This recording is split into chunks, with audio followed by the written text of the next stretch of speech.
It's your boy HD. Everybody get up on the dance floor and go, and go, and go crazy. And go crazy. And go crazy.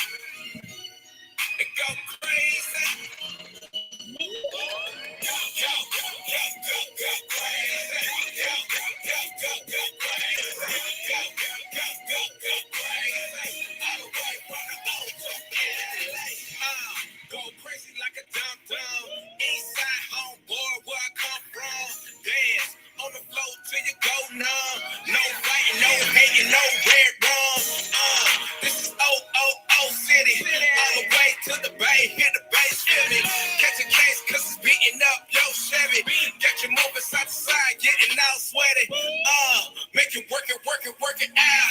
Turn the volume up loud. It's a draw crowd, make it all shout. Go, go, go, go crazy. All the way from the O to LA. Hit play on the track and now I'm ready. Like a quarterback, Tom Brady. Get you all in the frenzy. Go, go, go, go crazy. Go, go, go, go, go crazy. Go, go, go, go, go crazy. All the way from the O to LA.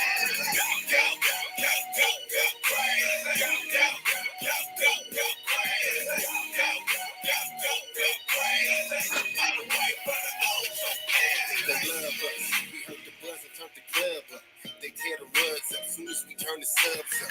Everybody hands high like a drug bust. Yeah, I'm from the West, homie. Don't see the dubs up.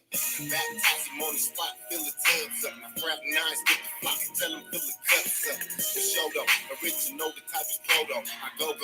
Crazy, crazy, yeah, loco. It's solo. The coach and notes, I represent the Ocho. Immersing together, put the devil in the choco. Either I leave him on the mat flat out, I squeeze until he black out, or when they see him tap out, they go crazy. Go, go, go, go crazy. Go, go, go, go, go crazy. Go, go, go, go, go crazy. All the way from the O to LA. Go, go, go, go, go, go crazy. Go, go, go, go, go crazy. Go, go, go, go, go crazy. All the way from the O to LA. Go, go, go crazy. Go, go, go crazy. All the way from the O to LA. Go, go, go crazy. Go, go, go, go crazy. Go, go, go crazy. All the way from the O to LA.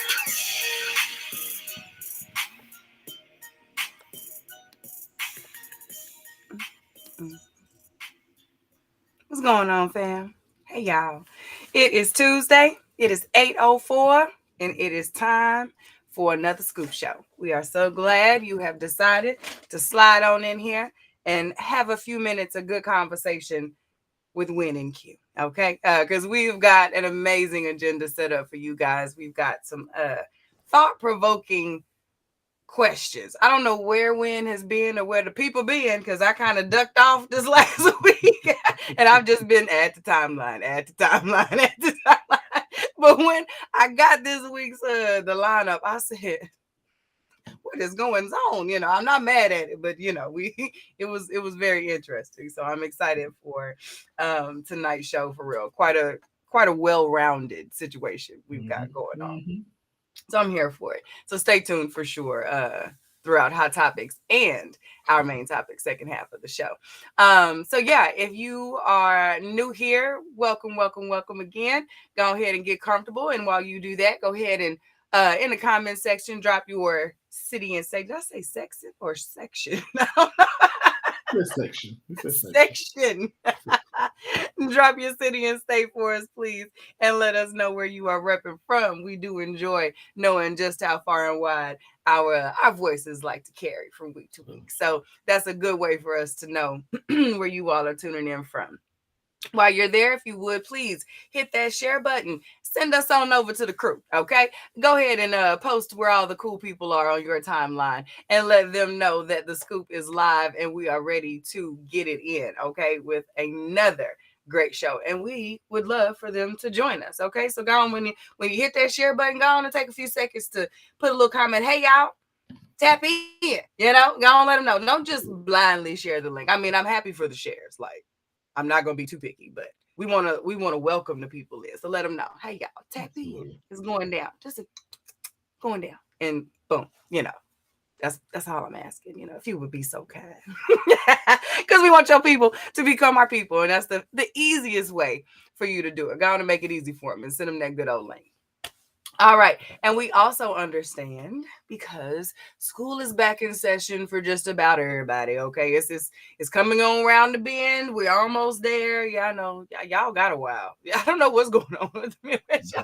Another week. Another week. Okay. Okay. I'm like, everyone moved up a little bit, but to know that I'm watching Good Morning America sometimes and I catch up on uh the YouTube news, so it gives us news from across the country, and I'm thinking these babies still ain't back in school. But just 2 weeks ago I was fussing because our babies are back in school so early. It used to not be this early. We didn't go back to school till damn near September when we were coming up. Like, it was actually fall. Right before Labor Day.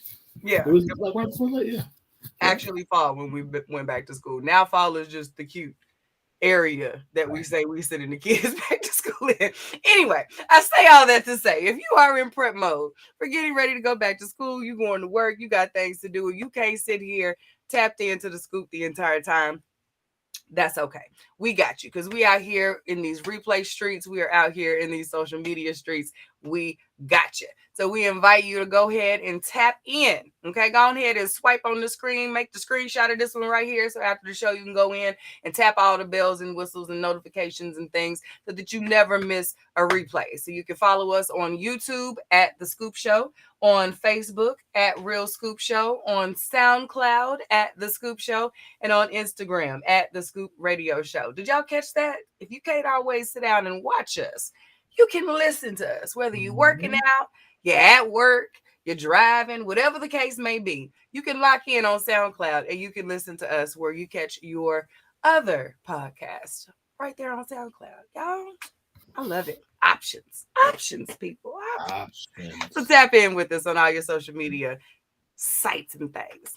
Also, like I was mentioning earlier, where I was wondering where all our wonderful agenda items came from this week. Most of those, I'm sure, because Wynn's been busy like I have, came from our wonderful viewers like you. And to do that, all you got to do is tap in with us, slide us those links, slide in our DMs, tag us to the post, whatever it may be. Actually, well, yeah, go and tag us to the post and let us know this is something that you want us to talk about, and we will share it to our pages. And if the conversation really gets to going, you'll see us talk about it here on the live show. So whenever you see a post from us where you got us tagged in and you see that straight out of the inbox, know that came from one of you, and we want to know what you've got to say about it. Okay? Straight out of the inbox. Max. What else? I'm ready. Go on, pop me up. There we go. I'm like, nope, there's one more. Wait, there's more. There's more. One more, though, and then we're going to get into this show. All right, family. So because we know that you all love us so much and you want to see us just grow out here, you want to see us flourish, we have offered you one more opportunity to not only support us, but to get to know us and our extended fam of really cool people. Okay, so we have opened up our Patreon doors to our fellow viewers and fellow supporters like yourself, and we've got 3 different amazing scoops of the scoop for you to choose from. You can choose a half scoop, a full scoop, or a double scoop, and they range from $5 to $25. That's $5, $10, and $25. And for your membership with us, that's a monthly membership, by the way. These charges come out monthly. We've seen that question a couple times, so just so you know, you will receive for your half scoop, you'll get a Patreon only updates in our private community, Patreon only live streams. You will receive for the full scoop of $10, you will get all of the same as the half scoop options, as well as 20% off our branded merchandise, early access to event tickets, and moving on up to that super duper supporter level of the double scoop for $25, you get all of the previously mentioned options, plus our Scoop Nation shout outs during our weekly show, double scoop only events, and our exclusive scoop of sex and private interviews coming to you soon. Yeah, so tap in on Patreon. The Scoop. Ba-doom. Sorry, I was laughing at the comment. Sorry. Not Roland Martin. Absolutely, all love. How you doing? I'm doing good. I think I got some allergy something going on that's trying to fool with me all of a sudden. I'm having to do that. But yeah, it is. And our temps have dropped some. I won't say quite a bit. It's like human level warm now. I don't know what was going on a couple weeks ago. It's been hot as hell. So I think now that everything is getting a chance to level out, our allergies is kicking. So pop me a Zyrtec and lay it down later on and wake up in the morning clear and ready to rock. I feel you. Yeah. Good. Glad to hear that. All is well. How are you? I'm good. Like I said, I told you earlier, I got a nap in, so I'm better. I'm good. I needed that nap. Yeah, you're doing good. That one but I'm good. A lot of new stuff still, but hey, that's what it's gonna be for a while, and I'm okay with it. So yeah, so it's cool. Good. Past Sunday was my first official Sunday, so And how was it? Did you preach the roof off? I didn't actually preach. No, I don't preach until first Sunday in September. We had guests schedule, so we had so that, and then I don't know if you know who Lisa Sharon Harper is. Do you know who she is? I don't know who that is. No. She's an author. She's an author. She actually just wrote her latest book is on how it's called Fortune, how race ruined my family and the world, and how we can and how to fix it. Yeah. So black woman, black woman, bad sister. So yeah, so she's gonna be preaching this Sunday. Yeah. So bad sister. So yeah. Thank you, Ryan. Appreciate it. The name is one of those. The title of that one is okay. I'm on like chapter 7 of the book now, and it's an audio book too. So I know you like audio book. Yeah. You know what I'm about to say, right? On and link me in. Yeah. I need to use these credits because I go every time Audible gets me every month. So yeah, give me something good to use these. I think I got 7. I'm about to lose 2. So yeah, link me. I got you. I don't use Audible. I use Scribed. So give me the name and I'll get it to the. I get it. Trust me, I'm checking Audible first. Okay, if I got a credit to spend, I'm spending it. Okay. Don't blame me. Look, with this, because the thing I have, it's monthly, and like Audible is, but you get Audible and actual digital books and a bunch of so if you got people who upload their thesis papers and all of that stuff is in there. So that's cool. Yeah. So because I know I'm telling you, Audible gets cussed out monthly.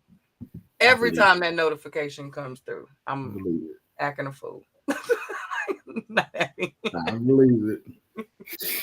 All right, you ready to jump in? Yeah, let's do it. We've done enough randomness. Let's go. All right. So this, to your point, this is a lot of very well-rounded topics. I didn't pick this one. Well, actually, I did pick this one. I thought this was pretty cool. I saw it. Excuse me, nobody sent this one to me. I picked this first. Okay. One. That's what I meant to say. So I thought it was a good conversation for us to have. So it says, so make sure your circle includes people who will tell you no. Are you sure? Have you thought about it this way? That was inappropriate. We have to have people in our circle who will push back, challenge, and therein make us better, all from a place of love. The question is, do you have people like this in your circle? And can you recall a time when this has benefited you? Ooh. Yes. This one, I love this one. I am team have you a strong, solid well. Absolutely. I believe this is especially important for people with strong personalities, leaders, Entrepreneurs, leaders, people who are often granted access and privilege in ways that the average person is not. Right. Because it's a thing. You know, we all have our little pockets of Mhm. that type of personality. And when having someone who you trust enough to check you, to question you, to bring things up for consideration and make you think about things differently is extremely important, not only to you personally, like for your growth, but for the things that you're doing.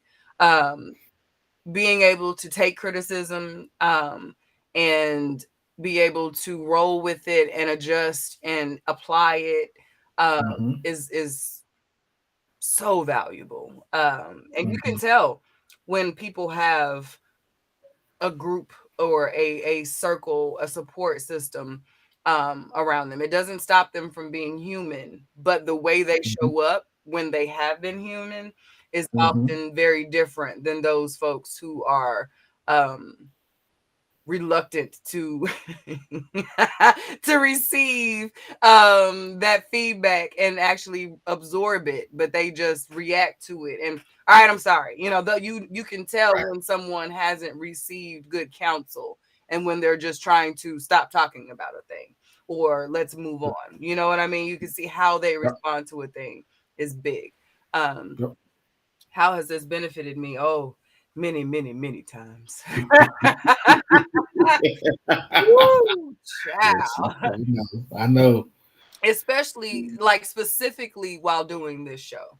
I have learned Excuse me. so much by having people who I trust, not only personally, but I also trust know what we're doing, what our goals are, and who we are as individuals, specifically who I am, because I'm talking about, you know, my example, but to know like my intentions and then speak through that and say, okay, I know what you meant, but that's not what that sounded like, you know, because I have certain subjects that trigger that, and when they show up on the agenda, I'm like, I mean, we can talk about it, but that's exactly what she says. For those who don't know, and we'll sometimes send him a selfie like, you already know. I'm like, I know. Yep. But rarely have I said like, no, we cannot talk about that this time, because every time we do, it creates the opportunity for me to stretch and for me to find a better way to say the things that I'm so passionate about, to communicate in a way that creates a bridge versus a boundary. Because in the earlier stages of some of these things, it was like, I mean, you know, why don't you get it? Like, you know, as diplomatic as I try to be, there are certain things that all that ish goes out the window after a couple back and forth. And I'll be like in mid-show and get that inbox. Like, hey, you can give it to Win now. Let him say like you can let him say something. Or want to be like, I got it. Okay, you right. You do. You got it. You and I'm gonna just and it happens in real time. It happens on post. You know, there are certain situations where like I need to be grounded. And not everybody can do that. There are certain folks that do not have that authority in my, and I think we all have those folks like, oh, you don't know me like that to know to come from me like that. You know what I mean? So, but you not them. And it's different. So yeah, it's absolutely something that I've benefited from. Yeah, I agree. I think the other part of, for me, the comfort in that is I know that I trust that they know my heart. And so because I trust that you know my heart, I know that even your correction is coming from A, that knowledge, but B, that that intent of you've thought through, like you said, you not necessarily just know my intentions, but you know that if I'm saying, because you know in my heart, if I say something a certain way, it means a certain thing, you know. And so it's like, okay, you don't talk like that, so hey, Kim, so it must really be bothering you, or this is, like you said, this is a trigger for you, and so you know, Yep. be careful. You need to be careful, you know. So it's okay to pause before you hit post. Yeah. And I've had both of what you said. Like I've had people like, okay, you need to slow down, you're doing too much. I've had people check on, oh yeah, like, okay, you just going okay. So it's not comfortable, but it has grown me. It has helped me to. I think the biggest benefit is it's helped me um, outside of like in my day-to-day relationships of expand my capacity to be patient, my capacity to see myself, and it's helped me actually become a better listener. Yeah. Because yeah, to your point, like when you are used to being the leader, when you're the person, the go-to, it has when you're used to being that person, when somebody dares challenge you, yeah, you're usually the one that like what you say is what it is, and then it's final. What are you talking? What are you doing? So wait, there's questions. Like, I might never say them, but you know who I am. Like, you know what I mean? Yeah. So it's helped me listen better to everybody.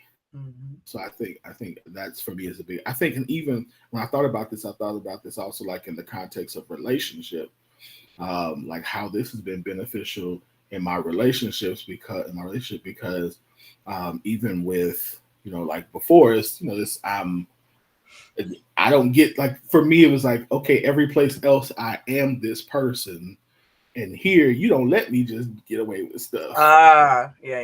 That kind of bothers. So I used to take that as a bad thing, like you like devalue. No, it's like this is making me better, and so now I welcome that, and it's kind of helped my pride and ego a little bit. Lastly, the other thing it has done for me is it forced me to really evaluate the people in my life. So if they're not doing it, I've even had to tell people, hey, I know you're not used to this. You're not used to me saying this, but I actually want you to challenge me. And if you can't challenge me, I have to move you to another section. Because right now, the people that are closest to me, I need them to challenge me, especially male friends. Yeah. Because I know that I am not living up to the potential of who I am, and I need you to hold me accountable at a higher level. And they're like, oh, okay. Yeah. It's important. That's important because it also shows investment it shows an overall investment. It's one thing for a person to always be there to offer the feedback, to say, do that better, do that different. It's a whole other thing to know that the person has an overall desire to see you win. You know what I mean? Like, this is for your good, and you can tell where that's coming from, which is why you will often offer that space to someone and then let that, because someone may not know. Often I think people don't realize how important they are to us, or the place where you hold them as far as esteem is concerned. Like, you've been watching them move, and this is a person that I feel like could influence or add to my day-to-day, and they may not know that you've even clock that in them and that you are looking to them for that. So having that conversation is important, so a person knows the standard that you set, that expectation. Yeah. And that was, to your point, that was on me to do, because like in this specific situation, I mean, we've been friends for so long, and that was never the expectation. So that we've been friends for this long, and that's never something that you seem like you welcome. And now if you welcome it, you have to I think it's only fair that you say it. Yeah. It's a good one. Yeah. I love my well. I got a couple dips, different things. Absolutely. A good thing. Absolutely. Shout out, I forgot who I got this one from, but very interesting question. This is a very interesting one. Mhm. A man that needs multiple women is unhappy with himself. Is he unhappy or enjoying being single? Is monogamy the standard for happiness? So interesting enough, I took that in a different context. So Okay. that was the context I took this in was in relationship. Like if you're in relationship and you need multiple women. So Mhm. to read your questions, I'm like, that's yeah. And I think a lot of people on the post responded. I don't know if you read the post, but to your the way the questions that you laid out were the Mhm. question the way I think they responded. Oh, okay. So interesting. Yeah, I thought that was pretty unique. So what are your thoughts? Um, so for the man that is in a relationship and feels that he needs, I mean, a man that needs multiple women is unhappy within a realm of a relationship. I don't know if he's necessarily unhappy with himself. I don't know if he's completely being honest with himself. I don't know if that's a Hmm. matter of happiness. Whereas I don't really know if a person can be happy if they're lying to themselves, but you can really sell yourself a dream.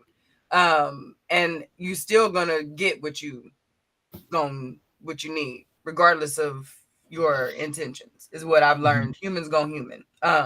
So I think it's a more of you not telling yourself the truth because you can make better decisions. Or you should be a single person. Mhm.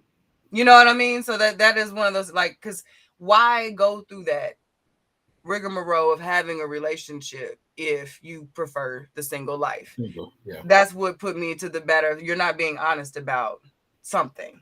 If you insist on being in relationship, um, and still acting that way.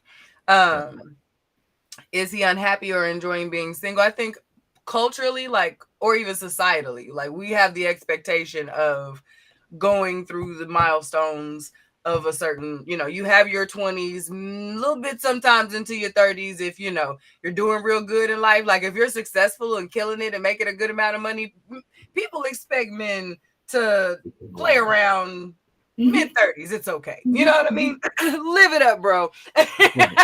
Take your time. You got all the Right. pick, if you're successful. If you're not successful, they need you trying to attach to somebody so you can get there a little bit quicker. Like, okay, That's true. That's actually so true. it's not a job, so I'm gonna need you to go and find your wife and make you some babies, okay? Because if you're Mhm. gonna be living this life, let's go on and get with it. So that has been somewhat the expectation from men. But I think because, again, our relationships, our culture, our society, our living standards and situations are changing so much right now. We have so many options and so much at our disposal that a lot of folks are opting out of relationships and are flat out enjoying the single life.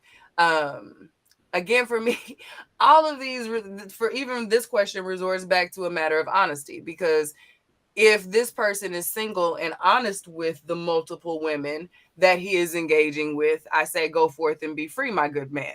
But if you are mixing and mingling with multiple women, with them having the expectation that they are either the only one or potentially could be the only one, and you are not correcting that, then that is an issue. Like, I find that to be problematic. I think single folks who enjoy being single should also mingle with single folks who also enjoy the Mhm. life, being Yeah, single. absolutely. And when you start mixing that, that's when you start creating all Right. this content we've had for all these years. Deception, right? It's deception. Yeah, yeah, absolutely.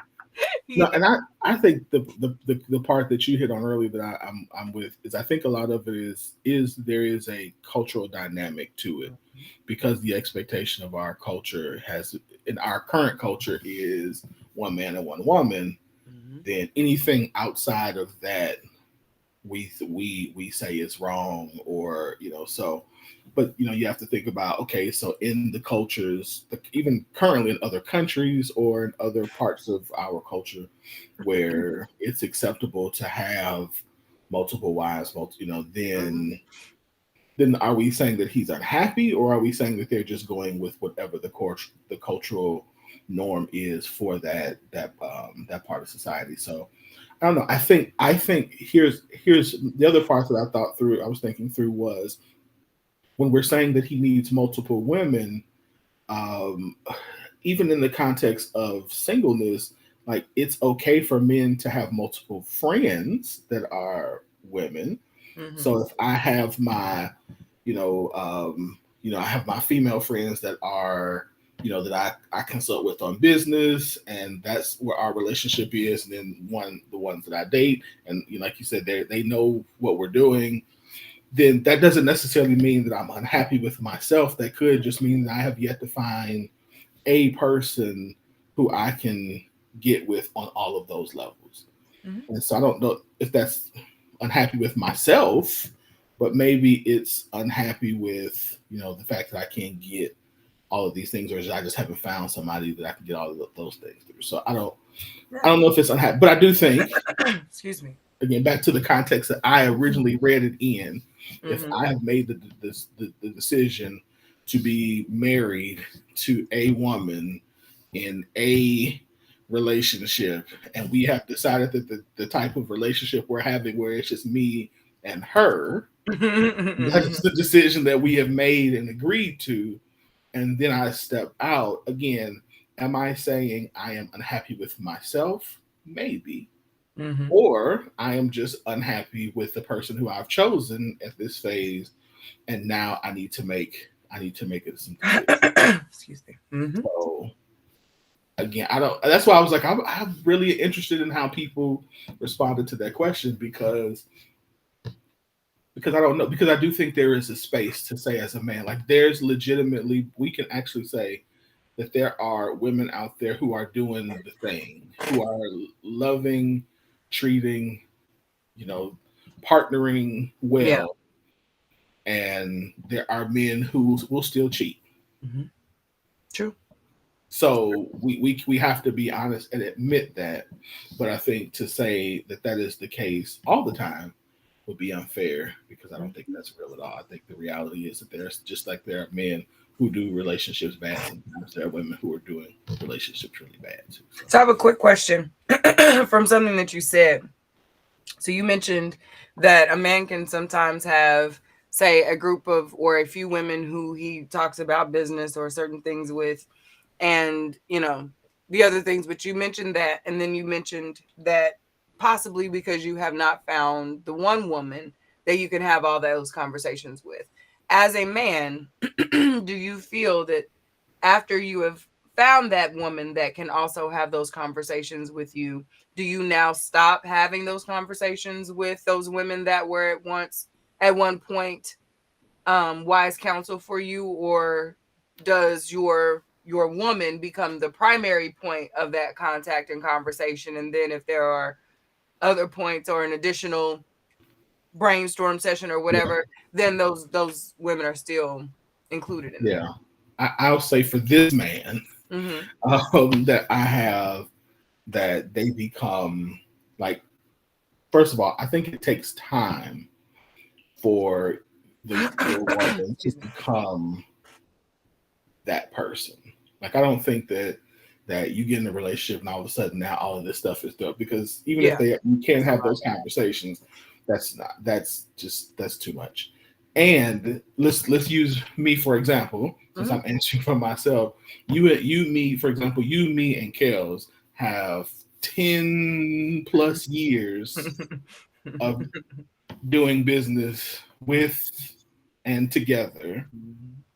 And so if we're, again, using myself, whereas me and Jamie have 2 years. Right. There's some nuances to that relationship coming up with you. So there's parts of that relationship that are still necessary, because there's some history that you all have. So you all would still, so though she is very much involved, yes, there are still some things that I'm going like, okay, give me your opinion, give me your thoughts, cool, like you said. And then now that she's the primary, and slowly but surely, I can add more to this plate. Right. Mm-hmm. And I think that's fair. Excuse me, I do too. Because we have to develop that, because even in a couple of years, it just takes time for you to go through all of those different stages and maturations with each other. So that's good. That's what's up. Because that was a good distinction, because I often think men who have a lot of women around them often get put in that player bag. And a lot of the time it could be very well for that reason. And a lot of the conversations that we have in the Scoop on the show throughout the years have always brought up that whole, what does that friend dynamic look like as single people and then within relationships. And the fact that you pulled that out and then within the realm of this, I just wanted to know, because I know that there are some men who prefer the counsel and energy of women, and it could be nothing sexual at all. It could be that, you know, and I've had encounters with men and heard men speak about that. Like, I'm not even that kind of dude, but because I have this group of women who I'm out with or I'm in engaged with often, it gives this perception as though all these women are dating me or whatever, and that's not even. And I think American, we have to be honest, like, that perception is out there for a reason. There's definitely history that supports why folks are wondering about it, but I think also, I think the other part of it is it gets very convoluted when you're dealing with like exes or people who you had those types of relationship, or if one of us is saying this is the type of that you're somebody I talk to for relationship, from business, and then every so often now you throwing in, like, you trying to slide in and touch my booty, it's like, hold on, what we doing here? And so I think that's the nuances of it that make it very difficult, where often, I know I've even had in times past, like, had some of those people where I've had to let go, because it's like, this no longer is about, like, you've shown that you cannot just handle us remaining in this context. And so now, out of setting appropriate boundaries and protection, and even for you, like, we just got to make this change. So, good stuff. Thank you. Yeah, no problem. Good question. That was a good question. Yes. Here's this. So, willpower wellness is presenting as too simple equation. Monogamy is not synonymous with happiness or health. Absolutely. Absolutely. Here's one. Now, I thought I like this one because I think this speaks to the times. I guess we can just say that. It says, so how many women can honestly say they loved a man for who he is and not what he had? How does potential play into this? And regardless of your answer, are you happy with your choice? This is what made me giggle. Like, just that because yes, it is reflective of the times. There's this perception now of, we're going for all the things as opposed to loving the person. I think a lot of women can say this, can honestly say that they have loved a man for who he is and not what he had. I think I will say a lot of women of our age, of our generation, have probably more experiences with this than those of the younger, for obvious age reasons. They haven't lived long enough to go through all those cycles. It could be a very fun time for them right now, where all the things and experiences and options are where we're at. And I'm not shading that in any way, shape, form, or fashion. But I also believe that what we were taught, as far as those milestones we mentioned earlier, and the expectations of successful adulting and what that looked like, would have positioned more of us of our age range for this more so than those younger.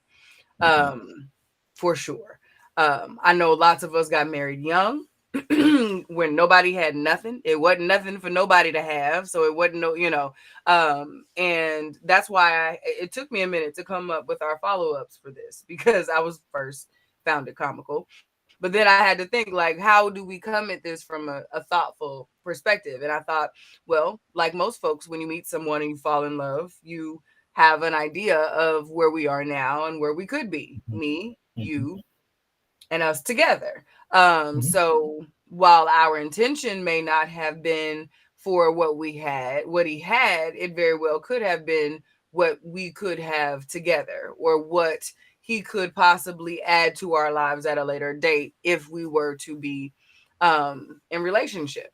And I don't really think that's a bad thing. I think that is proper planning and strategy and not being naive about your future. I think a lot of the times women who have a strong sense of stability and having the basics covered get a bad rap. That's not bad for wanting to have the basics covered and to be comfortable with whom you have decided to live your life with. Now, the scheming and the way that some women go about it can get questionable, but I don't think at the root there's anything really wrong with wanting to find a mate that is going to help create a stable life for you and your potential family.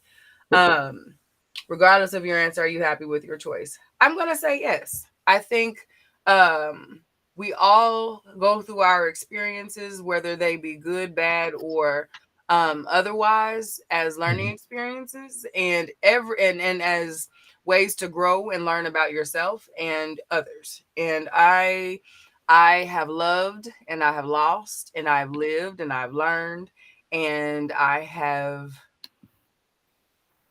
enjoyed the process. And I think that if we sit back and do the shoulda, coulda, wouldas and mull over all of the ways and the ones that could have, and all that, it creates such a level of, it's a void. Like, what are you going to do with that? Like, what are you really going to do with that?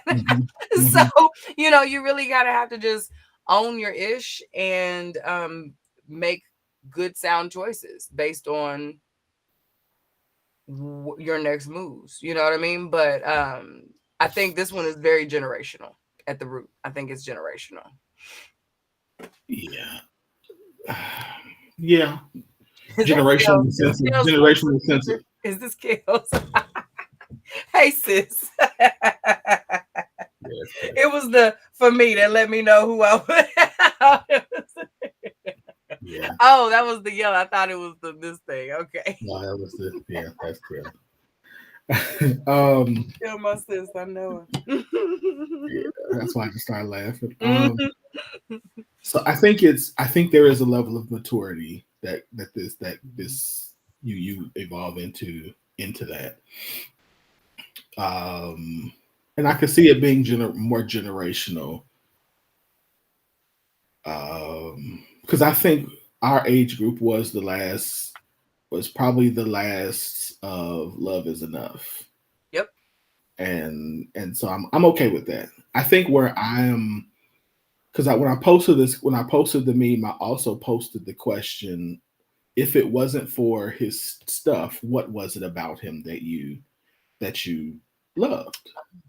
Okay. And the answer, I only got 8 answers, but of the 8 answers that actually so I had 8 answers, only 4 people actually answered the question. And of the 4, all of them said the same thing: his resilience and his character. And what I was trying to see is if we could articulate what it was, because I think that a lot of times as men, first of all, we hear the dominant, we hear the voice of culture saying that we have to have money, that money is power, that things like, and that is competing with the internal voice that is angry that we don't have money. And so it's, we're not competing, but amplifying the internal voice that's already saying you don't have enough money, so therefore it's questioning your value. And then so we're fighting that fight, and then we're hearing, we're hearing it. So, and at younger ages, let's be clear, at younger ages, we are more susceptible to either running into the woman who is like, hey, you got to have money, or the woman who is like, hey, I'll work with you and your potential. Right. And so if you run into the first one more often than you run into the second one, your mind can be jaded towards that. So I wanted to see and kind of just hear from our age group, because that's pretty much the people on my page, what else is it so men could get, not saying they would believe it just from one post, but that there are women out there who actually recognize the journey and who recognize if you are resilient, have great character, then not so much can you not have money, because that's not true. Like, nobody wants somebody who ain't got no money.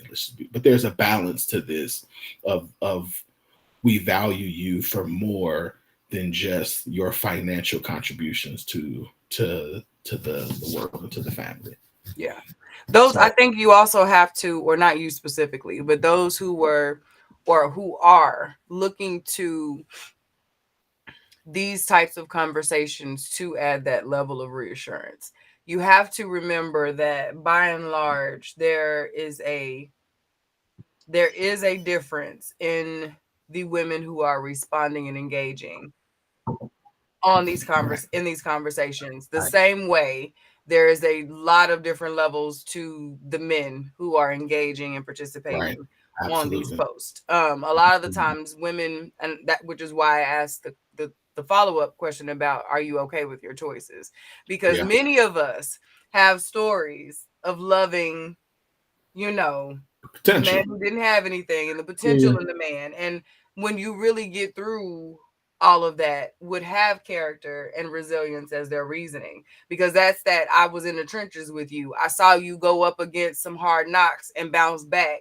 And that shit was sexy, and it carried us for a minute, and then whatever happened. But it's hard for women when, especially right now, because like by and large, whether it is our reality or not, it is the weight of the engaging on social media of there's an attack, and it makes us in defense mode. So no, not very many women want to admit that they were in a struggle love situation. That's not sexy right now. You know what I mean? Whether it was well intended or however the case may be, if that is what it is now being considered, if you get down through the weeds of it, that's not the story that a lot of women are going to tell. So there's a difference where she is also in her journey is going to determine how a woman responds to questions like this. So fellas, don't be discouraged that only 4 of the 8, or there might be 20 of 1,020 comments that are saying,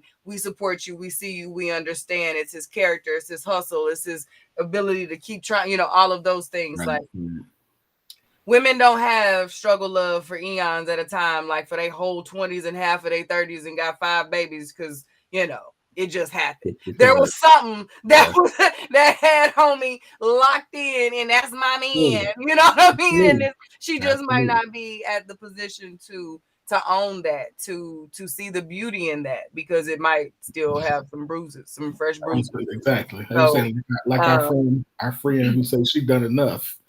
Yeah. Sometimes that's sitting that's off right now. You know what I mean? And that's I'll let me a little bit, but that's all I got for right now. You know what I mean? And I'm not doing that no more. So I mean, and I get that too, but I did want to, when you broke those numbers down, I thought, damn. And I know that there are some men who look for that, and that will keep them from engaging sometimes, to know, if I say this thing that is different than the average person or the average man, will I get supported, or am I going to be looked at like I'm trying to get some, or I'm pandering, or those types of things? Like, sometimes you're not going to have that, but it doesn't make you wrong. It doesn't mean that you aren't seen or have the support. Exactly. I've said it multiple times. I've never had someone who I felt like wanted me for my stuff. No, let me not say that. As an adult, like, who was presented like that. I just, I'm not I saying think they Gels didn't. is right. That wasn't really realistic for us. That wasn't Yeah. really a. And that's the other part of it too. Yeah. It really, that's true. Mm-hmm. I think again that speaks more to how it feels than how much to how it actually is. Mm-hmm. You know, meaning it feels like this is what you want, and so this is because this is what you want and not what I have. This is what's keeping me from getting what I want. Mm-hmm. And so I think it speaks Agreed. more to that feeling of it than the reality of it. More than Our anything. music, our media does it. Yeah. Another thing I was going to say is, as a man, one of the things I realized is two things. Number one is that I have enough discernment to tell if that's what somebody actually is after. So I can trust myself in this process that during the dating process, if that's what you want, it will come up. Because you can't pretend because you can't pretend forever. And number two, that if I am presenting myself as this man with this aspiration of having a certain kind of lifestyle, then I actually have to be the man who has the work ethic attached to it. And so I can't. So I think one of the things is we can't present ourselves as, you know, the next big thing if we don't have the work ethic of the next big thing. Because what really gets us in trouble is when we're talking about it and we're not doing it. So if we're consistently doing it, then you are more, and they see you're doing it. Most, if not all, women will be like, "Oh, he's doing this. Let me fill in, say a gap, or let me come alongside and give push, or see where I could help and be and encourage." So, I think inconsistency equals come up for the right chick, and when you're consistent, that means I'm gonna lock in a little bit different. I'm gonna focus in a little bit different for opportunistic or women who will engage with purpose. Because I can't really, because I'm gonna say, don't put yourself in a position to be played, so to speak. If you are presenting as though you are doing all the things and out here Big Willie style, and sis is peeping the holes in what you got on, okay, so you hit a lick. I'm gonna ride this coattail for a while you on this come up, and when yo do what you do, I'm gonna move on, because you're not being honest. You're not being, you know what I mean? You're already playing the game. So this is what we're doing. It sets the intention of the interaction. And I don't know if people really get that part. But that's, and same thing goes for women. If you put yourself out here as, I'm this super, all this other, this man is gonna get what you're presenting, but knowing that that's not who you are long term. So that's, I'm gonna give, as long as we're gonna play this game, I play this game. Okay, cool. And then when now we know that you all your cards are down, you out of chips. Okay, then I'm gonna move on. So we have to. That is where that whole honesty thing gets everybody caught up. But yeah, inconsistency looks like a come up to anybody.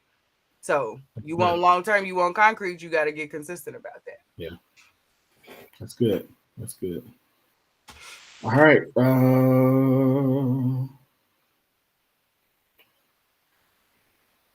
Okay. This one says, and here's the almost exact opposite post. If a man wants to, we're balanced around here. If a man wants you in his life, he will do anything for you. He will try to keep your attention and keep you happy, keeping a cute smile on your face. Don't overthink it. The answers are right in front of you. Have women been overthinking what interest looks like from men? Is the issue interest or compatibility? I instantly thought a man wrote this. I did too. Yeah. Especially because it is the last two, especially the last two sentences. Yeah. It breaks down relationships as something as simple as cutesy little acts of kindness, just interest, which is why I asked that question. Is it just, there's a lot of people who can be interested in you. And I don't know if, now this is completely coming from a woman's perspective, I don't know if men get that. that even she does not have to be an Instagram model or who you would consider like the baddie of the bunch, but she does not have a lack of interest. Being female in general is going to get you a considerable amount of attention, engagement, period. Like, it's just the way it is. So interest alone is not really high on most women's list of things that qualify a man for relationship. His interest in us. It's nice. It's great to have. Thank you. You know what I mean? But there has to be a level of compatibility to that. There has to be a level of desire from the other side for all of that to transpire. It's not that. I think this person didn't think this through enough. I don't know if it's a matter of we're overthinking it. I think we, especially at this point, I think women know very well what it is that they're looking for, or are in a very good direction of figuring it out, of what it is that is going to take them to that long-term place of happiness, and like that real happiness, not comfort, not we're going to be stable, just stable, but overall all of my boxes are pretty much checked and I'm in a good spot type of thing. So now that those expectations and standards are being set, it's now been, oh, wait a minute, calm down, little lady. Not that serious. He's just got to make you smile every day. You know, call you, talk to you, give you a nice grin. You know, that's what this gave me. And, you know, I was like, this one didn't do it for me. Giving mansplaining. This is giving mansplaining. Yeah. Okay. Because in my mind, yeah. So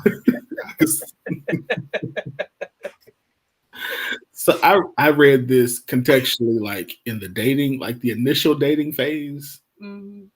I thought I could see I agree with you with the oversimplification part of it. Yeah. But I also, so I thought in that phase, if we're talking about long-term happiness, then yeah, I'm with you on that. That it's like, yeah, it's definitely not that simple and easy and whatnot. But I also, even in the dating phase, when I read this, I thought, yeah, no, I hate to tell you, I could be very interested in you and I'm not going to do anything for you. Like, there are certain things I'm not going to do it. I want you to be happy, but I am no longer going to make you happy at the expense of for me to become miserable. That's just not going to happen at 40, almost 43 now. Yep. I'm going to do it. Like, I'm going to be present. I'm going to treat you well. I'm going to do the best I can to let you know how much I value you. But at some point, like, if you're not matching, or if you're not, intentional, if you're not reciprocating. Yeah. There you go. Ding, ding, ding. Yep. Like, I'm out, dog. Like, you cute and everything, but you cute, but so am I. So, I don't have an issue with getting with attention. So, yep. And I'm fat, so I know. Just saying, like, I mean, that's actually a benefit these days. But I was about to say that is not the negative it used to be for the men. I'm just saying, like, you know what I mean? Y'all like, winning. Absolutely. I'm just saying, you know what I mean? Like, I have a beard, man. What are you talking about? Right, that part. Yeah. And it's salt and pepper. Right. Check. Nice job. Love Jesus. Like, I mean, come on. Well, he said love Jesus. I preached the word, okay? Yeah. Bonus points. I'm out here with extra credit with God. So it's like, no, I'm not going. I'm like, in the dating phase, I'm gonna go out. I'm gonna go all out. But at some point, we're gonna reevaluate, and there needs to be some reciprocity. There needs to be some stuff happening on the other end. Again, I'm gonna do everything I can. I want you to smile, right? And now, all that stuff. Now, I think where this does become, again, where I can see the point of this is if you're questioning, like if his intentions or if his actions are not clear. You know what I mean? Like I've seen situations where your action, where where you double dutching Yeah. your actions. 1 minute you're engaged, the next minute you're not. 1 minute and you're disappearing and you're ghosting today, and I'm like that kind of thing. In that context, it's like, yes, don't overthink this. Look exactly at what he You're looking is for something doing. wrong at this point. Yeah. Yeah, look exactly what he is doing and judge exactly by what he is doing. That's the answer that's right in front of you. If he's talking to you Monday, Wednesday, and Fridays, with Tuesday, Thursday, Saturday, he don't want to talk to you, that means exactly what it means. Like, it's not, you're the Monday, Wednesday, Friday person. And so you have to decide if that's what you want to sign up for. Don't overthink it, don't overcomplicate it. Ask the questions, and if there's no adjustments and changes, that's it. Move on. That's it. Then you have to determine whether or not you want to sign up for that, or whether you want to take your ball and go home and wait for somebody else to want to come play. That's it. It's that simple. I think what we wind up doing, I think it's what winds up happening is a lot of times, because we are so busy hoping, or we're tired. A lot of times we're just tired.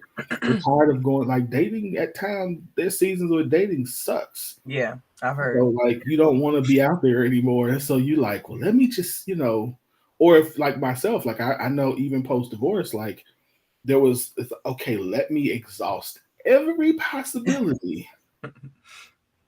Because I don't want another L on my report card.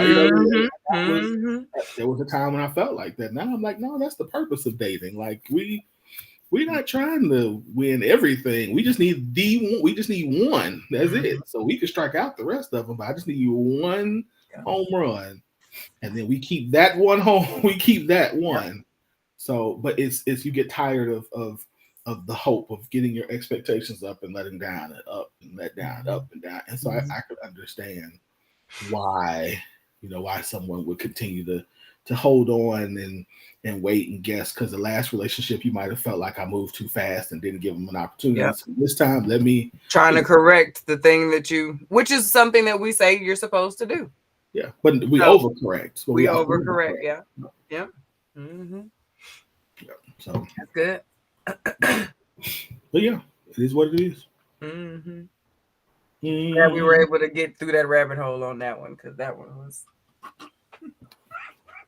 You should have seen me trying to come up with those files with type, delete, delete the whole damn line. Nope, that ain't gonna work. That ain't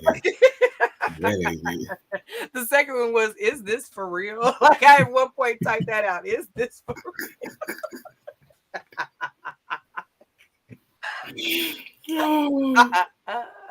Okay. Oh God. All right, here we go. Let's it's 10:04. We ain't gonna leave the shocker one. We ain't gonna do. Okay.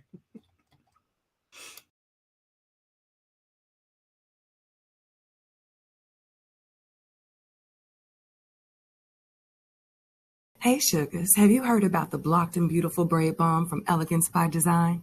The days of braids being weighed down by heavy products that don't hold are over. Blocked and Beautiful Braid Balm is perfect for box braids, updos, and the most intricate of braid styles. Let your creative juices flow, knowing Elegance by Design has your braids on lock. Order yours now at elegancebydesign.com. Is it playing on your end? Yeah. Okay. Did its thing. Okay. It was showing loading on mine again. Oh, no, it had us. It came through for a player. Okay. Sometimes it's like that. Okay. Right. All right. We'll go ahead and do this one real quick. Okay. We'll get into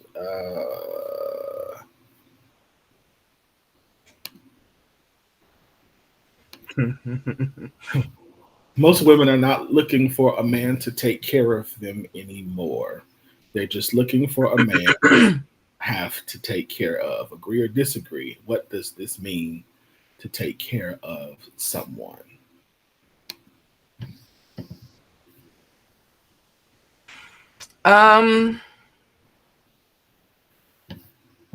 I think yes, but not for the sassy reasons that some folks would initially read this and think.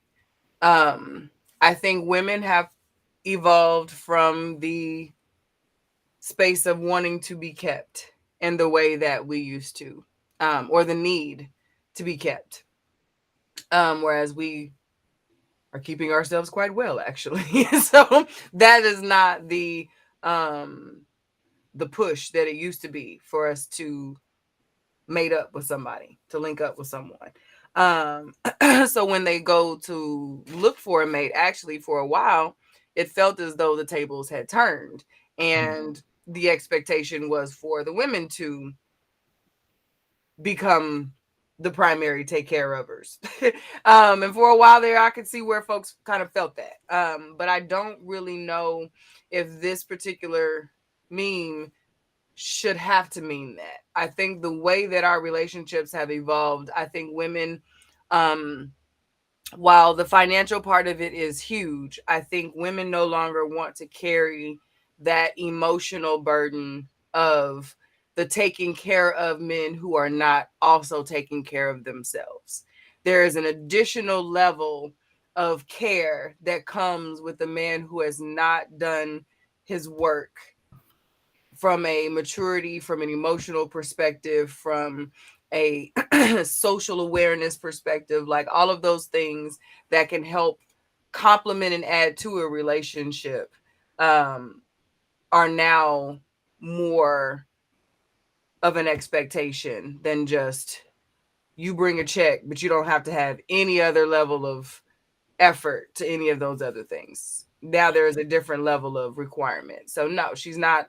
Look, you being able to take care of me is not the only thing that's going to qualify you to be my man in this day and age. Is what I got from that. Yeah, I'm trying to see how I want to say this. Because I'm not disagreeing with you. Hmm? I And think that's okay if you do. yeah, I think that when I read this, what I said, what I thought was, this is for. I think to me, what this says is that as a woman, in order for you to feel safe enough to, okay, I'm gonna use the words that we don't like, to submit.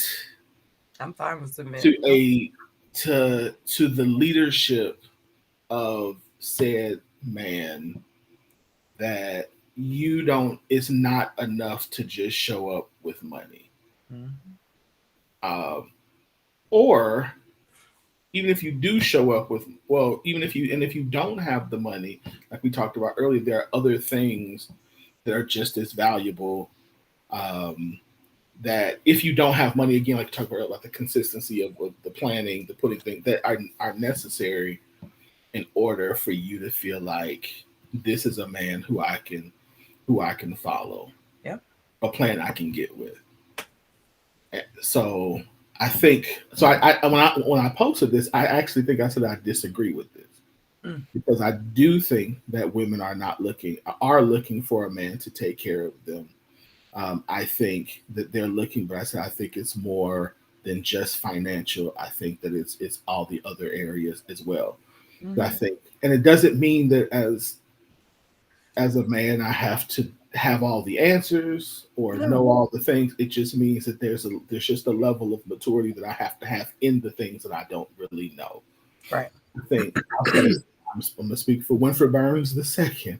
The thing that I had to learn was I had to learn and become comfortable with how do I function as this man in spaces where I know are not a strength for me. Mm-hmm. To me, masculinity and covering and protecting and leading means I stand in front of said thing, when sometimes that's not what it is. Sometimes it's stand next to her and let her handle it, or stand in front of her and let her whisper what I'm supposed to do in my ear and go, oh, okay, that's what I'm supposed like. And that does not feel comfortable or good. Or how do I expose myself when I am in a season where I don't know what to do and I don't know how to fix it and I don't know how to go find the answer and there's no one near me who can give me the answer. Yeah. How do I stand and be this man in my failure? Mm-hmm. So I think that's been the difficult part for me to learn, because to me, there's amount of respect that is given to the man who takes care of everything. Yeah. And there's a level of disrespect to the man that and dishonor that's not given to him. So how do I do that and understand? So I think that's what y'all want. I mean, I think y'all want a man who says that, who can do that. I just think that me as a man struggles to be that when it's not all together. I really appreciate that perspective. Honestly, that's very good. I think if I could clarify, and I'm going to pull from you. I'm going to speak for Shaquilla Willis, but I think that there are women that would agree on that dishonor versus honor, or the respect versus disrespect part. I think for the majority of women, the dishonor comes with the lack of communication of the deficit of information. It is getting us all the way in this situation, knowing full well you did not know and you did not share that, so that we could either not be here or we could learn together. I could do the whisper in your ear thing before, like in the car, before you got here, and you only have to worry about all that. Everybody shows up who they supposed to be. Like, it is the lack of trust in us with your deficit, because that is what, and that is the difference in how men perceive what we want versus what it is that we want. And I can honestly think that women have changed. Back in the day, women didn't want to. I could probably think that a lot of women did not want to know that you didn't have it figured out, or they may not have known how to respond to a man who didn't know how to figure it. Well, who gonna do it then? Like, I don't, because she didn't have the opportunity or the access to go learn or be able to possibly offer that other side. But now women have access to that different type, to all types of things. So she could know some things that could help you. But I think the thing that drives most women crazy and starts to put you in that dishonor space is when we are consistently in a position where we could have avoided this hardship had you just said something. You know what I mean? Had we just had the conversation and made it a decision to do something differently. We could have done this. We could have, even if it was hard, it could have been a different kind of hard, less hard. You know what I mean? And I would have been better prepared to do this. You know what I mean? Because if we going into it fully, hey, we got it, and you get there and we ain't got it, it's like, well, what the hell? Like, but if I know going into it, baby, this may not work out the way that we said it would, because these things are going, oh, okay, cool. Now I'm coming into it with a troubleshooting perspective. I'm watching, I got your six on all sides in a different way than if baby got it.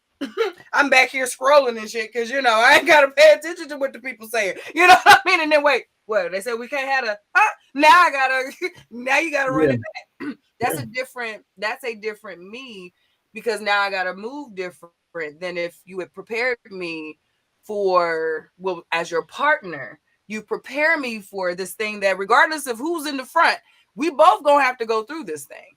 So that, I think for women, that is where we start going, that whole man thing got to stop at some point. Like, wrap that up. Like, okay, we get it, but like, this is how you avoid that. You can feel all like the man, because if we go through this and I know that there could have been an issue, we worked through that thing, and knowing that it could have been rough, but we killed it, baby, in the car. Baby, you did that. Look at you. You know what I mean? And it's a whole other type of reinforcement of us and your ability to show up in ways and in rooms that you never knew that you could do that. You know what I mean? Because you were able to kill it because you had that care, you had that covering. I was able to be there for you. I think that is what we want more than anything. Help me be there for you. We know you're the big strong man with the big shoulders, and we know that. But like, right. We also know there are times that you are not that guy. You know what I mean? And let us be there. Yeah, I think that goes back to what we were talking about earlier about like when I said if you run into the wrong thing early, that kind of sets the tone. And I think, again, same thing with other stuff. Like I think we have to, I don't want to say get over it, but like move beyond that and recognize that is not everybody. That if you're doing the right things, that again, not to say that other people won't be like that, but that everybody's not going to be like that. That there is a person who sees your consistency, who sees your integrity, who sees your heart, and is willing to say, okay, look, I got you. Mm-hmm. Like be that with me. Don't be the jaded you with me. Be the full non-jaded person with me, and let me show you that it's going to be okay. Yep. So I think we do have to come to that. But again, I also want to recognize it happens. Mm-hmm. It does happen, and it's painful. Mm-hmm. So I don't want anybody to be like, well, but it hurts, especially when it happens. It's not fun. And it's not fun at all. It's not fun to walk around and feel like that's what you are. That the full you is not loved. Mm-hmm. Mm-hmm. Yeah. Because again, I think everybody wants on some level to be secure.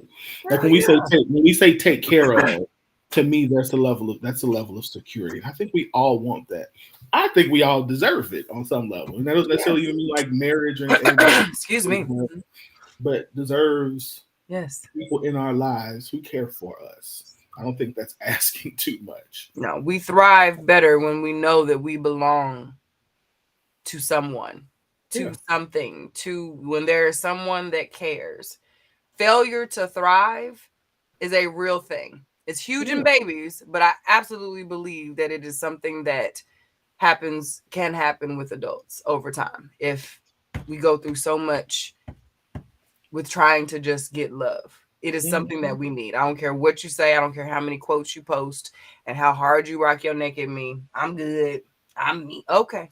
All right. You need a hug is what you need. Right. A couple of them, maybe. A long one. One of them just let it happen. That's what you need. One of them that you end up to somebody's shoulder. That's you. That's you, baby. It's okay. And there's room for you too in the bosom. There's room for you. I remember. I'm gonna say this, and we're gonna move on. I remember fighting against the hardening of my heart, and how difficult it was to fight against that. And I still have to fight against that time, but to shut that off, because it's almost a protection method of, I'm tired of being hurt. I'm tired of feeling like I'm taken advantage of. So let me shut this heart thing off. And that was dangerous. That was very dangerous, because when we turn off our heart and only use that, heart and head have to work together. But when we turn one of them off, then there's a balance that doesn't happen, and there's a coldness that comes out that doesn't serve us or anybody who we're trying to do community with well. So we have to make sure that both are working in concert, both are connected to what's happening, and when necessary to have that dialogue with each other, they do. Because sometimes one needs to be like, you tripping, you need to chill. So, because when you harden your heart, it makes it so none comes in too. Because it doesn't stop you from wanting it. You just stop actively saying that's what you want. but you don't receive it when you stop giving it And at the same time. you might for a season actively not want it, Mhm. but you still need it. Mhm. Like there's still a need for it to balance you out, to make you, all of the thing your best self, and who, because but yeah, long term, no, you still want it. Mhm. You still want it. So, Good stuff, bro. yeah. All right, main topic. You got this? Yep, I got it. All right. And this one is one that I've been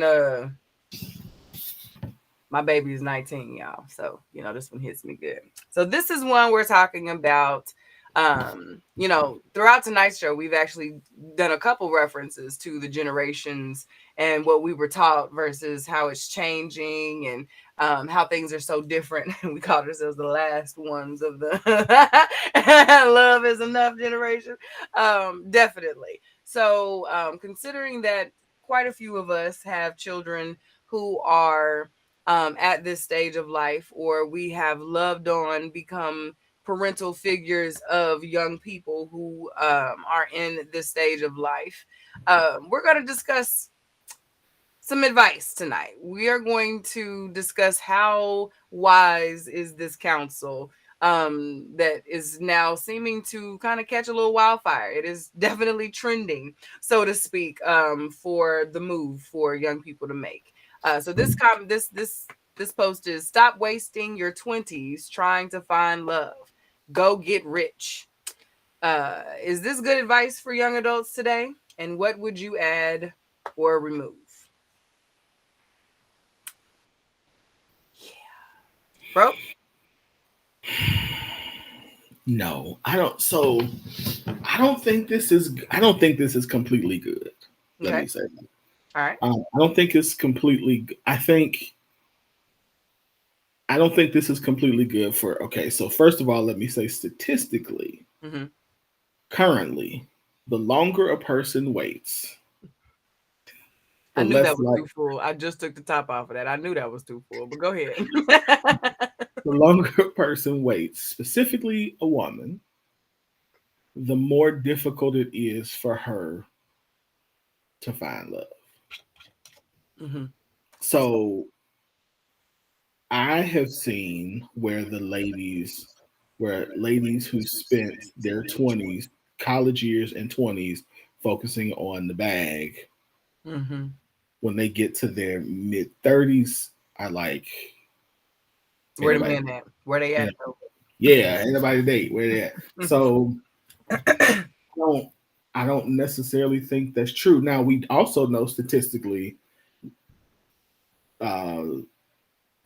millennials are getting married later. So if I remember correctly, it was like millennial men are getting married at 33, as opposed to, I think it was like 27. Yeah. Millennial women are getting married like 28, as opposed to like 24 or something like that. So I think we see that shift. I just think that first of all, I don't think these two things have to be separate. But second, I think to just solely focus on getting the bag in your 20s is dangerous, because again, it's harder to get it married later, A, and B, I think there is, when done well, there is something about going through the grind, the come up together, that adds a level of bond that you can miss if you're so. And there's an emotional maturity that person might not have a frame of reference for if they come along later. Meaning an understanding of you and your process of getting to where you are. Okay. Yeah, like there's a journey that they've missed that helps me say, I understand why Q is like this now, because of where we were then, and where she was then, and I've watched her grow. And I think even in healthy relationships, there's a love that is grown. Like when I watched, to your point earlier, you overcome those things and those challenges. It's like, man, that was kind of hot. Like, ooh. she did that, man. Mm-hmm. Like, so I think there's a level of that that's added to a person who, again, I think there's got to be a level of maturity. And I've seen that go bad too. So, so I think that sometimes that's why I don't think wholesale to just say to all people like in your 20s, don't worry about it, go get the bag, you'll find love later. I think that's just a dangerous statement. No, that's a fair point. It's a very fair point, and one that I actually agree with. So what I have told Adrian is, in addition to getting the bag, I'm more focused on him finding out who he is. I think on if he prioritizes that, then the bag and the subsequent boo will all kind of fall into place. And they can happen simultaneously. But I think you will come at it, especially at these years, in the 20s, specifically the 20s, because there's still a level of wild and free. There's a level of creativity and risky that you have that you are not afforded later. That is so necessary that you do in full preparation of figuring out you. If you miss it, it ripples in so many different ways as you try to maneuver through all of those other endeavors. So when I talk to him, that is more so what I try and impress upon him, and actually my girls too. I'm not waiting for them to get to that stage, because like knowing, because they're 13, 16, and 19 now. So all of the stuff is raging and doing all of the like all of the, y'all know that Inside Out movie, the committee is chatty for all three right now. Okay. So I try and get in there whenever I can. Okay. So and especially with my girls, I try and make sure that they are focused on, because like you said, the statistic is real as far as if you want a family and your prime years and all that, that's still very real. No matter how fast we think things are changing and all of that, science is still science, and life and milestones are still milestones. You want to go through certain stages of life with your person. So if you're too busy chasing degrees and titles and all this other stuff, there's a tunnel vision that comes with that does not allow for anything else in. Right. But if you are prioritizing your joy, the things that give you fire, that it's going to position you in the place of your person, of your people, that will then get you ready for your next level. So, because I'm afraid of the bag, of only the bag. You know what I mean? That in itself is going to create a deficit in us. Because that's why I'm like, you still should have kids. As much as I'm happy that kids aren't super sexualized anymore, I still want kids dating. Like, I want them to do it differently. I like group activities. I like, you know what I mean? I like people engaging with others so that it's not so intense. But I think teenagers and young people still need that interaction with the opposite sex in that capacity of relationship, so they can understand what's acceptable, what's not, social cues.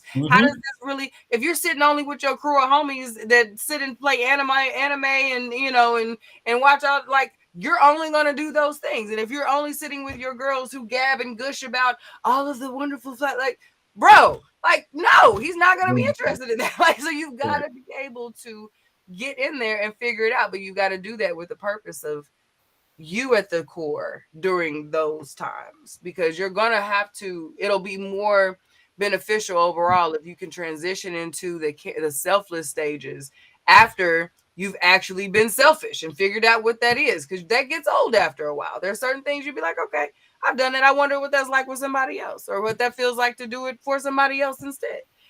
And it's natural instead of forced and feels weird. And you know what I mean? So yeah, I'm team do you. Both. Yeah. I like how you said, how you added that of find the things that bring you joy. Because inevitably, I think, again, you can do both. Yeah. Like it's not a either or. It's going along on this journey to figure out how in all of these different phases of life, I'm full of joy. I'm what brings me happy. Let me find purpose in all of this and not just one of them. Yeah. I think the one thing the chasing the bag or the chasing fully just chasing love, I think leads us to a false sense of security on either. Like, Yes. And it leaves you out here just open to be bamboozled by all the other things. Yeah, because you need both. Because again, like chasing the bag, both of them have a pull that if is not balanced, for lack will take you under. Like if you've ever experienced a person who is strictly about the bag, it is all consuming to the point where it is dangerous, where it is harmful. And same thing, if there's a person who's all consuming in love and they just want a man or they just want a woman and they just want the one, and they can't do nothing because then he or she is dangerous. Yes. But when somebody's like, listen, I can do all of this holistically, or I'm doing the things that in all of these areas bringing me joy, bringing me purpose, then it's like, okay, like one might take longer than the other, right? But at least I know I'm pursuing the right path. Yeah, it's an adjustment to bring someone into your life. You're figuring out, okay, get into the flow. We do left, right. Not rather, oh, okay, cool. As opposed to trying to force somebody in who runs instead of, does the left, right. Nah, bro, I sprint. Yeah, well, I don't. And that's sometimes what we do when we chase this specific, chase this thing. Oh, that looks good. Okay, yeah, they say it's supposed to have this. They got it. Okay, but that don't go with nothing they supposed to say. Ain't got nothing to do with what your heart, your soul, what you wake up for has got to do. So if you're already in that, if you're operating in your joy, in your purpose, I'm telling you, like just how your friend showed, like everything else just happens to materialize. It's not hokey. Like it is just being in position with your purpose as that priority. Yes. It's so important. And that's the age that it's before the world beats you up. You're still so confident in the stuff you don't know that you're willing to stand real strong. So when you figure it out, that's in there. That becomes law. When you stood so hard for the dumb stuff that you do in your 20s, when something actually you stand hard, go hard for, and it's the good stuff, the stuff that works out for you and that sticks, those 20s are when you are just that risk and reward mechanism is still so strong that when it works, baby, it works. And then that you don't have to keep learning that lesson over and over and over again, because that's something that you will fight tooth and nail for, because it's locked in during that stage. After you hit that 30s or so, when life done beat you up a little bit, you done been told no way too many times, and don't come back around here no more with that. Oh yes. After a while, you just like, man, all right, get it. like right. Whatever, dude. Like, can I come back? Okay, like, okay, and that puts you in a different position for being in control of your life. So regardless of the age, when you attach that lack of say of what you do to your life, it does something. So like, don't just volunteer that on GP. You know what I mean? Like make it make sense, because that is the time you do not get back in your brain and life. Like there is something that happens magically within that 10 to 15 year span, because I think it really starts to happen about 17, because folks start to slowly take their hands off a little bit and start giving you a little bit more. You say, well, let me know what you do.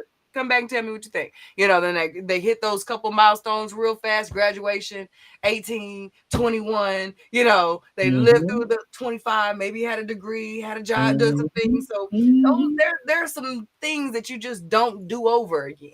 You don't get those times again. Right. That's you focused. Yeah. Right. Yeah. That's good. That's good. I think that again that this initial top post was that pendulum. It was that pendulum, so especially in our community, where now fiscal responsibility, financial, climbing up the financial status, is even more important because we've struggled enough. And like you said earlier, struggle love is not in. Mm-hmm. So on a healthy side, it's saying make sure you handle your business financially, and so you're ready, which I totally get. But also recognizing that that's a process in and of itself. That though we live in this era of everybody's a millionaire on social media, like the reality is the average person still makes $63,000 a year. The average family in this country is still bringing in $63,000 a year. So it's this push to try to get to the six figures, when that is not the story for everybody. That a lot of that is determined by career choice. A lot of that is determined by time, and a lot of that is determined by what a person chooses to do. The debt that they have to take on and stuff like that. So there's a lot of nuances to that, which is where I think this comes from. But I think again, it's just too far of the pendulum swing of where we're trying to go. Like we can't be a community of wealthy single people. That still doesn't get us where we want to go. No. And it's not going to get us anywhere we want to be a community of single people at 35. And now all of a sudden we decide we want to start focusing on love and marriage, because now then we have a population problem, because now whether we want to talk about it or not, we need to have babies. And so we want to have babies, and we want to have healthy babies in order to continue our community growth and expansion and things like that. But if you start having kids at 35, that, trust me, that changes the amount of kids you can have. I can promise you. Yeah, and the enjoyment that you have while doing it, which is going to trickle down into that next generation. Exactly. That's something that I've been thinking a lot about, especially when we talk about these pendulums and with the kids. Like, we know, like, I wonder if we realize, like, we can't really talk about these kids that much. Like, these is our kids. These is our babies. Like, like we did that. So, like, this is the pendulum and how extreme it is. Like, we are in control of that, and we need to really deal with how we got here, because, like we said earlier, we were the last generation of Love Is Enough.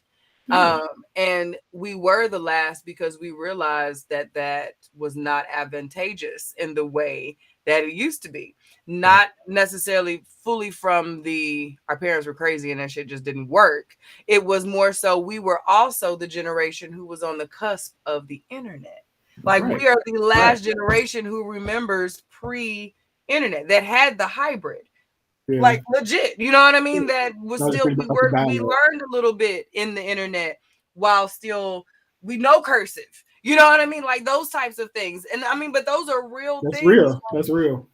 So, like, these kids, and so the way that we were taught to adult was not comparable to what adulting was about to look like for us. It literally changed with us. So the struggles that we had are not solely related to the lessons we were taught as it relates to love. You know what I mean? Had things stayed the way that they were, there's a very good chance that things could have been all right a little bit. We might have made some changes, but it would have still been in alignment with what was expected. Everything changed. And if you didn't have the bag, you struggled in a different way. So from a parent perspective, trying to create a space where your child doesn't struggle, where they skip that part. And you connect, whether it be through your experience or those of others or whatever the case, you know that when you get all lost in the sauce of loving somebody, you fumble your bag more times than not. So we teach them kids, that little girl gonna be there. Okay, them little boys gonna be there. For the beginning of time, they gonna be there at that time. Go and get that money. You know what I mean? Go and do what you got to do, take care of you. So you never have to worry about somebody leaving you without no way up, no roof. Because that was the thing, you know, the women back in the day, the man would just leave you out there, you ain't got nothing. So me growing up, it was you always have you a check that comes in your name. Let no man be able to put you out your house. You know what I mean? That was what I grew up with. So you better believe that's what mine and Asia know, and Adrian too, because women put men out too. So you know what I mean? Make sure you have your own. So I get that, but we also have to recognize that it is not. We were in a very unique position that our parents weren't even prepared for. So now that we are here and we do have the mindset to adjust with the times, like at this point, I believe it still blows our mind sometimes, but our brains function in a way that can accept that rapid change. So we can pivot differently than our parents could. So when something new pops up, we got to Google it a little bit, watch a couple YouTubes, and now we can have a conversation enough with our young people to make it at least where we can become a point of reference for them. It's not as before. So it's okay for us to balance the message a little bit more and make it a little more realistic instead of so extreme to it's very reactive.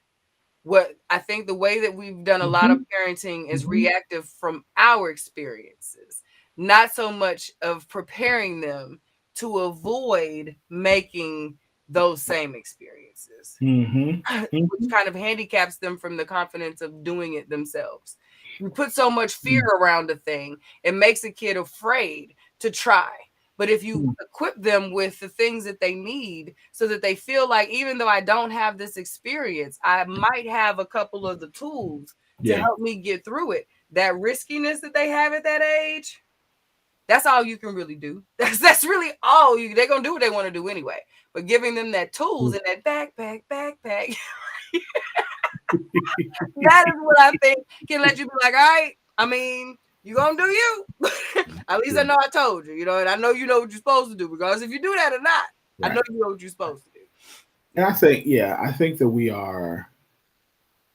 I think, like you said, we saw what we didn't have, and assumed that having that would solve the issue. So not having money would solve it. So just go get the money and you're good. And it's like, no. But if you do that, you're giving, and in the wrong way, you're going to give up something. And I think that's the part that we don't calculate into that. That if I focus on the money, if I only focus on the bag and not give you the full set of tools, then when it's time for me to use a pair of pliers, I'm going to have to try to use this hammer. Because that's what I got. That's what I got. Yeah. And so I think that's really the bigger the crust of it. Like, how do we crux of it? Not crust, the crux. I got you. Because I'm over here. Because I'm thinking crust, the outside. That's just that can work too, I guess. I got you. I just heard what I said. Like crust. Am I hungry? It was like me with section earlier today. Was that did I say section? Maybe I need to go talk to someone anyway. I'm gonna go get me some cheesecake or something. Talk about crust over here. But yeah, that's good. That's good. I think that we are moving closer to having well-rounded, healthy people. And I don't know if it's gonna take another couple generations or whatnot, but with the exception of the combativeness between Black men and Black women. Yeah, that's true. I am really happy that we're talking about the value of the bag, but the value of the necessity of love and community, and the value of taking care of your mental as well as your and mental and emotional as well as your spiritual, because for a long time it was just spiritual, and so now it's like, no, we need money and Jesus, or we money and whatever you do, like we need all of this to help us become who we are. So I like that, but the combativeness part of it, of we don't need each other, is not where it needs to be. But we getting there. Yeah, I think that's gonna shift too. We're gonna get tired. One, I think if right now we're feeding the fish, but I think that's also becoming less sexy because folks are tired. Like by and large, the overall algorithm is over it. So the conversation is shifting in a different way. But what I think is going to happen, I honestly think this is what's going. We're getting tired. It's been a whole lot of talk, a whole lot of loudness, a lot of back and forth. Folks are gonna get tired. We're gonna get quiet. We're gonna stop talking for a while because it's gonna be I'm tired of hearing that. I'm tired of hearing that. I'm gonna go back over here and we're gonna talk amongst ourselves. If that, everybody's gonna go back inside, figure out some stuff. But because we do need each other, we'll be back. We're gonna be talking again. But when we do, I think it will come with a different level of understanding and willingness to do it differently. But I don't think it's going to be fast, but I do see the exhaustion starting to show up even in how we present the argument now. It's like, you know what I mean? Like, it's like we're out of the fiery words and all of the provocativeness and all of that. It's just, hey, y'all, they be doing that, y'all. They be doing that, y'all. Like, you know, it's almost like, I mean, some do. Yes, some do. Not all. Like, it's very dry now. It's coming down. It's the end of it. Will you shut up? Will you shut up? Will you shut up? Will you okay, fine, fuck it. Like, I'm gonna go in my room and slam my door. You gonna take your ride and we'll holler back in a little bit. We're about to go take our rides. You know what I mean? Go back, think about it, write in our journals a little bit, maybe lay on a couple couches, do some shadow work, come back and figure it out. But I think in that quiet time, there will be action happening because we've given too much. This will be the time since we quiet, we ain't talking no more. I might as well read some of the stuff on here, figure out what the folks talking, like really be able to read, to gather where this fits, as opposed to back at each other. You know, so I hope that part doesn't take too long, because this part show took long enough to get here. But I also think it's time for some quiet. We are due for some self-time, for some self-care, like really, not the self-care we get to show everybody, but like the real self-care that takes you away from stuff that the memes be talking about, that kind where you duck off and be to yourself. That's what we need to do collectively.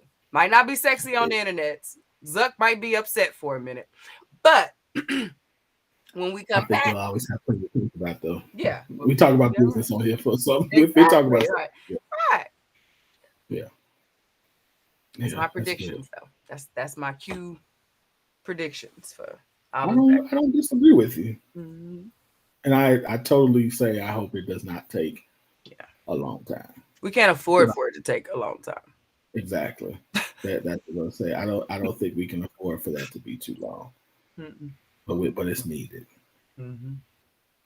It's needed. I think sometimes the best thing to get quiet gives you the opportunity to not just like go read other stuff and study, but it gives you the opportunity to hear yourself. Yes. I think a lot of times we don't hear ourselves. Like we don't hear our because we don't see and hear ourselves. We don't know like if we're actually adding fuel to this flame, or if we're actually being, people who are helping come to a place of solution. Because a lot of times we probably think we are. We're defending how I feel and saying that, and it's like, no, you that was actually more damaging than helpful. Like, so we got to get our wells together. We got a bunch of fans. We don't really have a we're taking a bunch of sips. We do not have a well. We do not have wells right now. And that's what we got to get together. I shared on my page last week sometime. There was a video of Tank, the R&B musician. You know, there's a conversation going on right now where they say R&B is dead. We also the last generation who had good R&B too. So while we talking about the last of some things, we the last of that for sure. And Tank was of that class of musicians. But he said something that really stood out to me. And he says, our violence isn't the threat. Our love is. Like, I got literal goosebumps as I'm saying it. Like, that is it. So right now, ain't nobody really tripping that we tripping with each other. But it's when we get quiet and bring on that comeback, that's what's going to really matter. I really want us to understand that we are playing so into the game right now.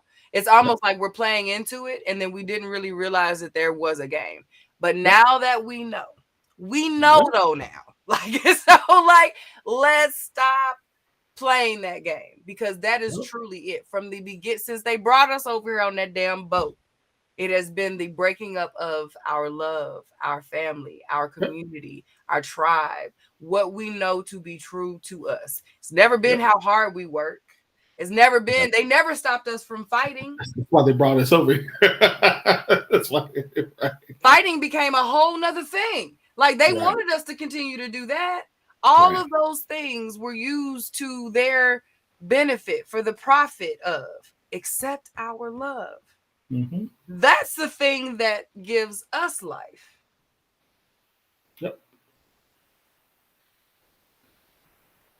Yep. So no, I'm not gonna say get away from the bag. I'm not gonna say avoid the boo. All of that is possible, but we also gotta get back to us. That was a removal of self that happened when we came over here. All of that connects, but it is not our violence. It's not this bickering. There will always be a place created for us to fight. Always. Yeah. But yeah. That's good. Is that your final words too? Mm-hmm. That's good. I think the goosebumps nailed that one for me. That's all I needed to say. That was good. Yeah. Good show. Where's Shanae? I just thought about this. Listen, we on the same vibe? Because listen, I have not received an inbox. I ain't seen no comments. I've seen her posting, and she's been on some good stuff, but I have not seen sis. Like, I have not talked to sis, but you guarantee in the next 24, I'm going to have something for you. Because I thought, like, legit, no joke, like 5 minutes ago, I thought, where the hell is Shanae? I tagged her. I'd have been... Okay. I get people... I'm good with my daytime and flashlight. I'm going to come find you. I thought about that. Like, hey. Hit her with that good voice memo. Hey. What is movie phone? I don't remember movie phone. I don't remember. What is that? I don't remember that. I don't know what that is. Good show. Good conversation. Lots to think through. Yeah. Yeah. Lots to think through. I hope everybody is thought through. Y'all go. I just checked our SoundCloud earlier. Y'all ain't going to like this page. Y'all go to our SoundCloud page, The Scoop Show, and like this page, please, and tell your people to like the page. We got like 3 followers on SoundCloud. That is not good. Let's get that together. Y'all know y'all like to work out and listen. Tap us in. 3? Like, oh no, that is not gonna work. So yeah, y'all go ahead and do that ASAP. That's it. That's all I got. That's my final thoughts. Go like the page. Cloud page. What y'all doing? Other than that, good show. Thank you. I appreciate you for the internet. For the internet movie phone is how you found out what movie was playing in theaters. Oh. No, I used to just call. Yeah, I would call AMC and they would do the. I had to sit on the damn phone for 15 minutes as they read every movie and every time. And every time, if that's what you're talking about, yes, absolutely. Yeah, that's how we did it. I don't think that was the only way we did it. When I laughed when you brought it up initially, because I remember using dial-up at Langston and right, and CDs and AOL, AOL dial-up and making an account with the disc and the And you couldn't talk on the phone and be on the internet at the same time. Nope. You can only do it like after 9. That was when my parents ain't nobody calling my house after then. That's fine. Yeah. That and she wouldn't have to worry about her phone being tied up. Ain't nobody, they know not to call my house after 9. Like that was the thing. Just that noise that Yeah. That's why I said, like, our kids don't know about phones with cords. Like, we went from corded phones to cordless phones to Bluetooth. Like, there is so much that our brains as a generation have had to adjust to. Like, if there is ever anything about flexibility, we got that. Like, adaptability is what we do. You know? Trey asked me a couple weeks ago, like, Dad, what did you do before the internet? I was like, you went outside. Yeah. What do you mean? You went outside, you might watch your TV hands. for a little bit, but you were outside. You played basketball, you played football, you played baseball. When you ain't had nobody else, it was just you. You played straight. You drew a box on the wall and put an X, and you and that person played strike 'em out against the wall. Something, yes. You played hopscotch. You played 2 square. I said we running around with fake guns like we was the A-team. Like we did internet. Yeah. Hell, you were quiet. You learned how to entertain yourself by being damn quiet. Like you read books, you drew, you colored, you did. You sat on the porch and just talked. Looked at it. Like, yes, like you had conversations with real. You played the video game. Yeah. And it was free. Yep. No ads. You didn't need no credit cards. Just your joystick and the plug. Like, and some strong lungs to blow that bad boy out with it. That was all you needed. Put one on top to keep it down when the spring broke. And keep the party going. Like that was it. That was it. And our childhood was lit. You can't tell me nothing. Our childhood was lit without all them gadgets and doodads and cords and USB-C connections, USB 3C, you Thunderbolt, lightning, thunder, rain. All this sound like Captain Planet to me. Like all of these connections and things. You got a lightning bolt, you got a thunder charger, you got a we had fun is what we did. We had fun. A lot of it too. A lot of it. Climb trees. We climbed trees. We got with nature. You want to talk about grounding? We were the grounded kids. Like we came up in the dirt. Like literally. That was not a euphemism. That's we came up when you smell like outside. That was us. We smell like outside. And you know what outside smells like. What outside smells like. You've been outside. You smell like it. Yes. Yeah. The good old days. Yeah. Good show. Oh yeah.